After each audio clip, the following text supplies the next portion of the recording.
se développer, eh bien, il a voulu aller jusque là-bas, emportant avec lui bien sûr tous ceux de sa maison. Et à son retour, eh bien, il a fait construire, je ne sais pas si vous avez repéré, il y a une chapelle tout en haut d'un, ce qu'on appelle un nec, c'est une cheminée de volcan. Eh bien, la chapelle Saint-Michel, c'est à son retour que cette chapelle Saint-Michel-d'Aiguille a été construite. D'abord une chapelle, et puis ce que nous voyons actuellement, eh bien, ça, c'est au XIe et XIIe siècle.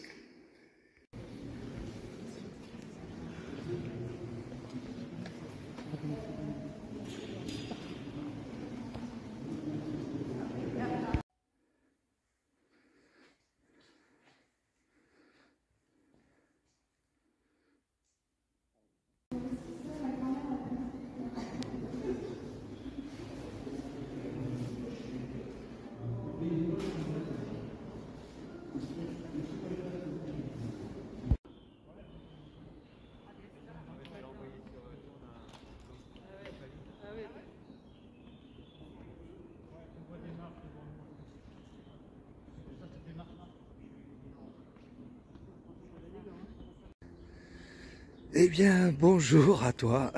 C'est le grand jour, ça y est.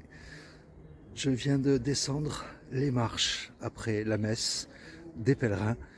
Et voilà. C'est émouvant, mais voilà ce qui m'attend. Allez, à tout à l'heure. Et bien voilà, il suffit de suivre les coquilles pour sortir du Puy-en-Velay.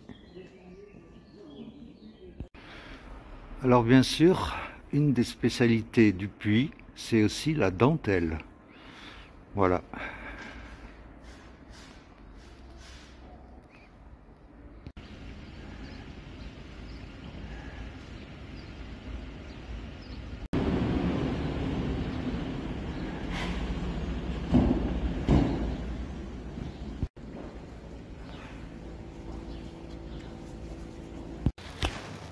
Voilà, première montée assez raide. Dès que tu sors du Puy-en-Velay, ça grimpe, ça grimpe.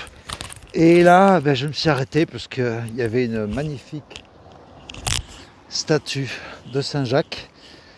Donc voilà, je te montrerai toute la grimpette tout à l'heure.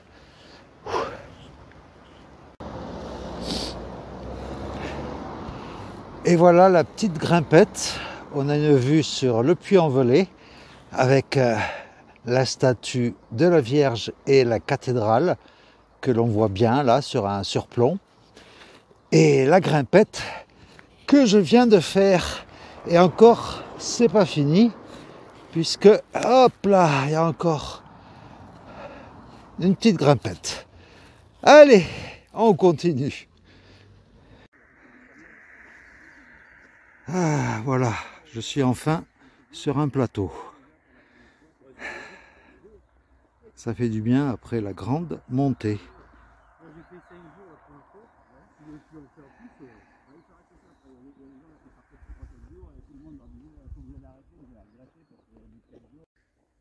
Alors, un petit conseil, le deuxième. Si vous pensez que les bâtons de marche, ça sert à rien, franchement, quand il y a des montées comme celle pour sortir du Puy-en-Velay, franchement, c'est bien utile. Ça permet justement de soulager le poids du sac à dos. Voilà, donc c'est appréciable. Il y a du soleil, il fait beau. Il n'y a plus de neige apparemment sur les reliefs. Donc, tout va bien. Allez. Voilà, la forteresse de Polignac que l'on peut voir au fond. Je ne sais pas si tu vois bien, une grande tour. Voilà, c'est les restes de la forteresse de Polignac. C'est juste à côté du Puy-en-Velay. Et voilà le premier troupeau de bêtes.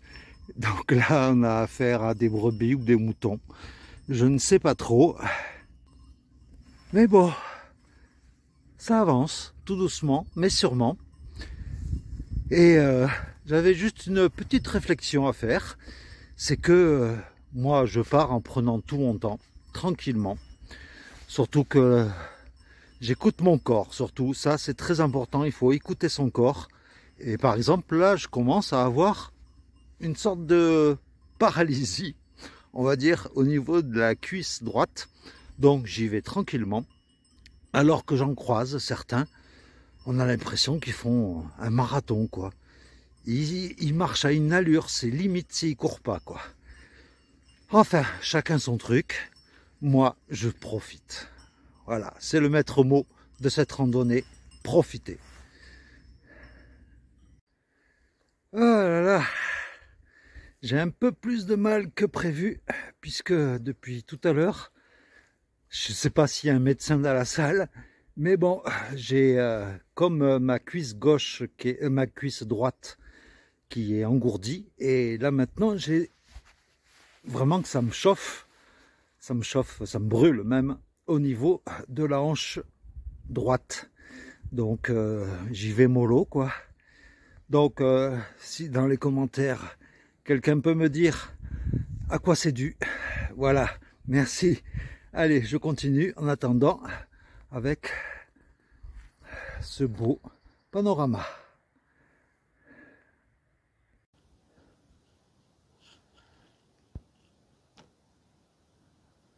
Alors ce qui est cool, c'est que régulièrement il y a des petites tables comme ça pour se poser. Et il y a même des toilettes si on a besoin. Donc pour l'instant, c'est nickel. En plus avec un très beau paysage. Donc, eh bien on continue. Hein. Alors des fois le chemin il est nickel, il est large. Et parfois, comme là, ben, c'est rempli de roches volcaniques. Et donc, faut arpenter entre les cailloux.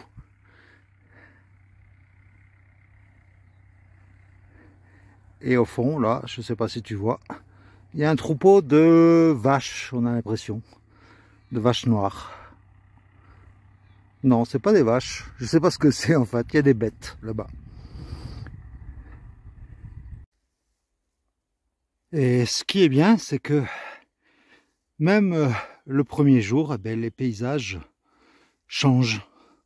On est passé d'un plateau aride avec des fossés, des canyons, on va dire, et puis là, dans une petite forêt de pins. Donc c'est, voilà, c'est agréable pour les yeux. Et mes bâtons qui se cassent la gueule. Et ces murets, là, le long du chemin, on se croirait dans un paysage de Game of Thrones. Enfin, c'est ce qui m'est venu à l'idée, en tout cas. Ah, eh bien, me voici arrivé à Saint-Christophe-sur-Dolaizon. C'est le premier gros village après le Puy-en-Velay. Mais bon, c'est pas à côté, ça doit être à 15 km à peu près. Et je suis épuisé. Donc, ma douleur à la hanche s'est un peu calmée. Donc, ça devait être un problème de muscle qui n'avait pas travaillé depuis un moment. Donc, ça a peut-être chauffé, je ne sais pas. Mais bon, là, je vais me poser, je vais manger un petit bout, un sandwich que je m'étais préparé hier soir. Et puis, hein, on se retrouve tout de suite. Hein. Enfin, tout de suite, pour toi. Pour moi, c'est dans quelques minutes, quoi. Et rien ne vaut un bon rafraîchissement, c'est-à-dire là, un diabolomante. Ça fait... Wow, ça fait du bien.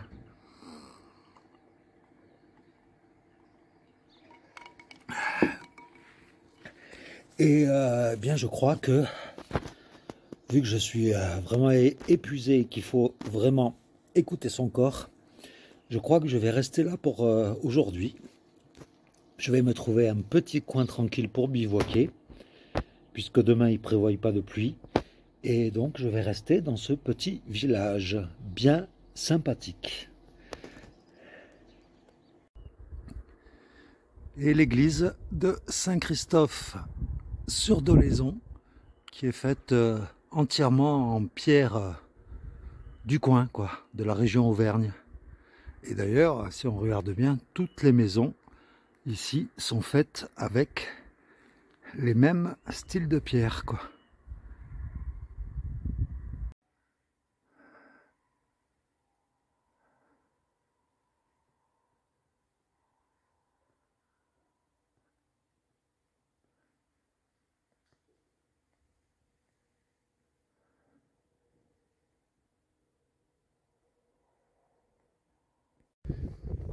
Bon, ben finalement, je continue ma route. Je passe Saint-Christophe sur Dolaizon. Et puis là, je continue et je vais chercher un endroit pour bivouaquer. Donc voilà la route.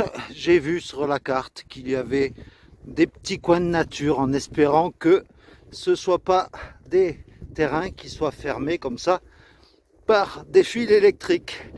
Enfin, c'est l'aventure. Alors, cet appareil, ça s'appelle un fer à doux et ça servait à ferrer les chevaux au siècle dernier, quoi. C'est original, ça, on pourrait presque dormir dedans, ça fait hamac. Ah, ça y est, j'ai enfin trouvé un endroit pour passer la nuit. J'ai demandé à une dame, elle m'a dit que je pouvais m'y mettre. Ça, c'est une autre règle quand tu bivouacs. C'est pour pas être dans l'égalité ou te faire chasser à coups de fusil. C'est demander aux personnes juste à côté si tu peux passer la nuit. Et voilà, on m'a dit ok. Et donc, j'ai un terrain à moi tout seul. C'est pas beau. C'est tranquille. C'est entouré par des petites murailles pour être protégé du vent éventuellement. Donc c'est nickel. Et ben, je pense que je vais m'installer juste ici, quoi. Voilà. Et donc voilà, la tente est plantée pour ce soir. J'ai préféré m'y prendre tôt pour pas me faire surprendre par la nuit. Mais ça a été hyper rapide. Maintenant, j'ai le coup de main pour monter la tente. Il m'a fallu 5 minutes à peine. Donc voilà.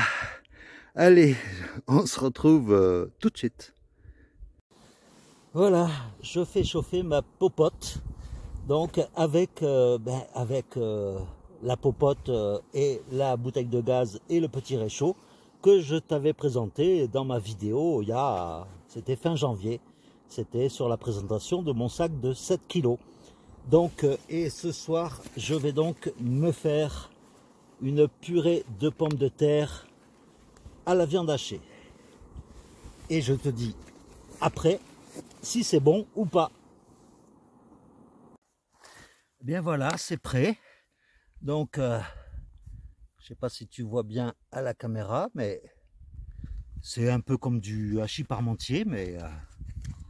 Donc, on va goûter, on va voir si c'est bon.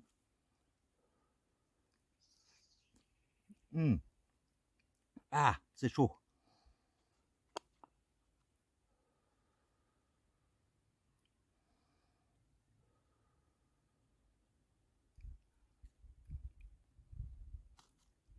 Non, franchement, très bon. Il y a des petites herbes en plus dedans. Donc, ben voilà, ça vient de chez Decathlon. Hein. C'est les repas lyophilisés que je t'avais présenté, pareil, dans la même vidéo de mon sac de 7 kg. Donc, voilà, ils font 3 variétés, c'est tout, chez Decathlon en matière de repas lyophilisés. Sinon, pendant que mon repas un peu refroidi parce que c'est trop chaud, j'espère que tu ne m'en veux pas, que l'aventure commence tout doucement. Mais aujourd'hui, voilà, j'ai l'habitude de ménager un peu au début mon corps pour pouvoir après progressivement monter en kilomètres. Parce qu'en fait, tout à l'heure, je t'ai dit que Saint-Christophe-sur-Dolaison, c'était à peu près à 15 km, mais c'est à peu près à, on va dire, allez, un gros 10 km du Puy-en-Velay. Mais bon, vu que ça a grimpé, ça m'a un peu cassé les pattes. Donc, demain, vu que, en plus, regarde, j'ai le soleil pile poil en face de moi, on dirait que c'est fait exprès, quoi. Des petits signes comme ça. Et donc, demain, je vais essayer de me lever tôt pour partir tôt, pour essayer, si possible, d'atteindre pas loin de Saint truc d'Allier, là, je sais plus. Enfin, c'est l'étape que tout le monde prend normalement dès le premier jour. Mais bon, je crois que c'est plus de 25 km. Et franchement, je me sentais pas le coup de faire 25 km. Donc aujourd'hui, j'ai dû en faire euh, allez, 13 km. Mais bon, pour un début, pour quelqu'un qui n'a pas trop la condition physique, c'est déjà bien. Mais rassure-toi, voilà, bientôt, on progressera et ça ira un peu plus vite. Mais bon, comme je t'ai dit déjà hier dans la première vidéo, voilà, j'ai envie de prendre mon temps, de ménager mon corps surtout, parce que j'ai pas envie de finir avec une blessure et pas pouvoir finir l'aventure. Et donc, voilà, tu sais tout. Allez, bon appétit, hein, si jamais toi aussi t'es à table. Eh bien, c'est sur ces magnifiques images de la campagne d'Auvergne que je vais te souhaiter une bonne soirée, une bonne nuit, ça dépendra quand tu regardes cette vidéo. Et puis, ben, moi, j'ai terminé de manger, donc je vais faire le montage de la vidéo que tu es en train de regarder. Et puis, ben, je te dis à demain pour une nouvelle vidéo. Allez, ciao!